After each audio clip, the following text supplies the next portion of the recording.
Pride is a confusing thing. Our whole lives we hear, stand tall with pride, or say it loud with pride. But then sometimes we become too full of ourselves, and pride begins to hinder us rather than strengthen us. Like many things in life, we need to make sure we have a healthy balance about how much pride we are allowing to dwell within us. How can you tell when you have become too proud? Here are a few checkpoints. When you have a hard time asking for forgiveness or saying you are wrong. When you have difficulty accepting someone's apology. When your actions say, "Look at me," rather than "Look at God." When your thoughts revolve around having more or better than others around you. When you take delight in someone's suffering in order to feel better about your circumstances. That last one right there is where I want to spend some time unpacking. Let's be completely honest here. Have you ever measured your progress by looking at someone's suffering?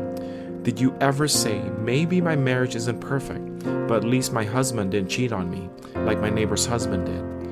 Or did you ever think, she lost 10 pounds, that's all? I lost over 20 when I worked out. Or I'm so glad my spouse doesn't drink every weekend like their spouses do. If so, consider this a place to do a checkpoint. It's time to check your heart and make sure we are not allowing pride to hinder our growth. You should be able to examine your own victories and celebrate them without comparing them to anyone else's. Don't take my word for it. Look at what it says in Galatians chapter 6 verse 4. Each one should test their own actions, then they can take their pride in themselves alone without comparing themselves to someone else. Examine your heart.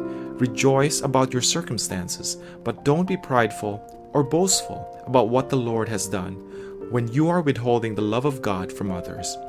We will all walk through some valleys. Wouldn't you find more solace knowing that people are using your trials as prayer points rather than reference points?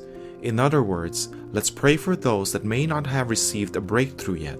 Let's intercede on their behalf, and when the Lord moves, let's give Him all the glory. Don't be boastful unless you are boasting in the Lord, and always allow Him to examine your heart and remove any pride that is hindering you. You will transform into a better person.